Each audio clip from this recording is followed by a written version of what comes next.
Alright, so in this problem, I have 8 to the power of x is equal to 16. So I want to find the value of x here.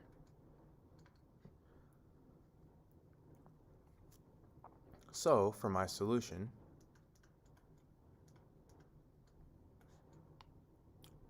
I'm going to start by rewriting my equation here. So my equation is 8 to the power of x is equal to 16.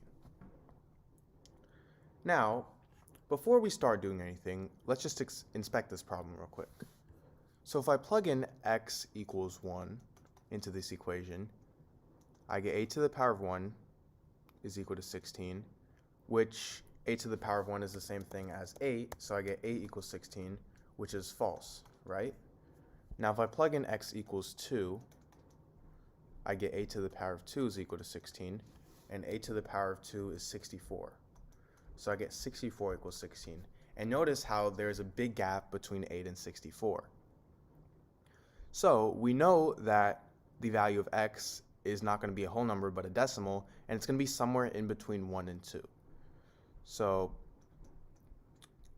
x is greater than 1 but less than 2. We know this. Now, how are we going to actually solve this problem and find the exact value of x? Well, what I can do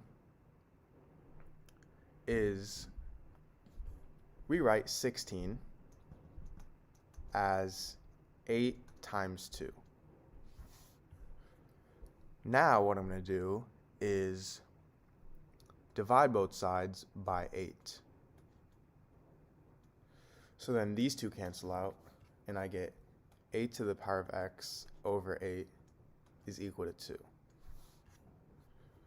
Now if I have something in the form a to the power of m over a to the power of n, this is equal to a to the power of m minus n. So a to the power of x over a to the power of 1 is equal to a to the power of x minus 1, which is equal to 2.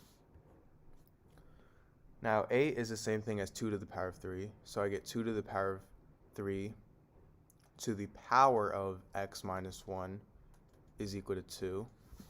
And if I have something in the form a to the power of m to the power of n, this is equal to a to the power of m times n.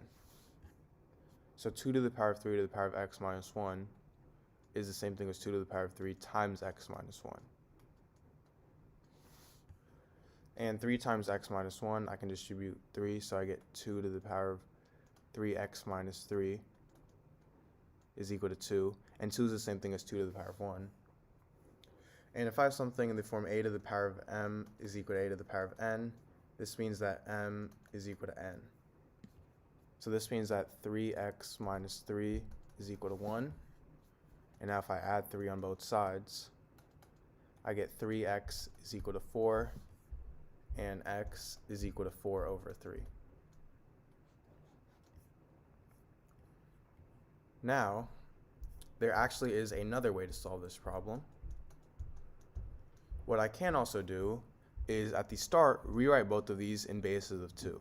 So 8 is the same thing as 2 to the power of 3, so I get 2 to the power of 3 to the power of x, and 16 is the same thing as 2 to the power of 4.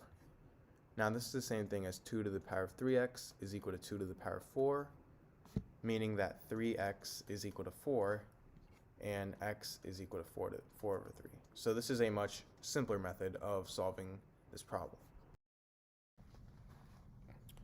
Alright, so in this problem, I have x to the power of x is equal to x to the power of 2. So I want to find the value of x here. So for my solution,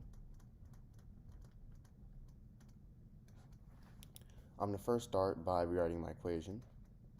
So x to the power of x is equal to x to the power of 2. And now I'm going to divide both sides by x to the power of 2. So if I divide both sides by x to the power of 2, I get x to the power of x over x to the power of 2 is equal to x to the power of 2 over x to the power of 2. And x over x to the power of 2 over x to the power of 2, these two cancel out, and I get 1. So I get x to the power of x over x to the power of 2 is equal to 1. Now, if I have something in the form a to the power of m over a to the power of n, this is the same thing as a to the power of m minus n. So x to the power of x over x to the power of 2, that's the same thing as x to the power of x minus 2, which is equal to 1.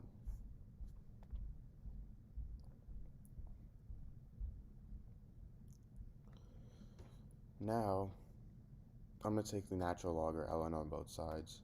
So I get ln x to the power of x minus 2 is equal to ln 1.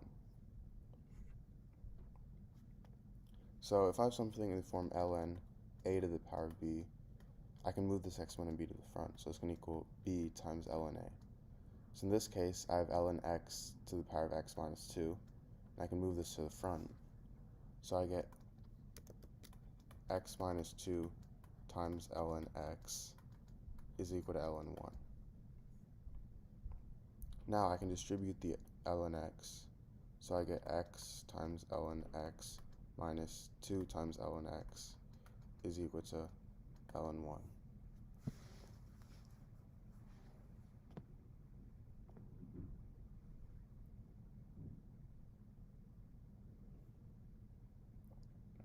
And ln 1, that's equal to 0. ln 1 equals 0. So now I get x times ln x minus 2 times ln x is equal to 0. Now, I'm going to go back and factor out ln x. So I get ln x times x minus 2 is equal to 0. And now I get two equations. I get ln x is equal to 0, and I also get x minus 2 is equal to 0. So for ln x equals 0, we already know that ln of 1 is 0, right? So x equals 1. That's one solution of x. And for x minus 2 equals 0, that's simple. All we have to do is add 2 on both sides. And I get x is equal to 2. So x equals 1 and x equals 2 is my solutions. Now, going back to the original equation, we have x to the power of x equals x to the power of 2. So to check, I'm going to first start by plugging in x equals 1. So if I plug in x equals 1, I get 1 to the power of 1 is equal to 1 to the power of 2. 1 to the power of 1 is 1, and 1 to the power of 2 is also 1. So this is right. Now if I plug in x for 2, I get 2 to the power of 2 is equal to 2 to the power of 2. And 2 to the power of 2 is 4, 2 to the power of 2 is 4, so this is right as well, meaning my two solutions are right.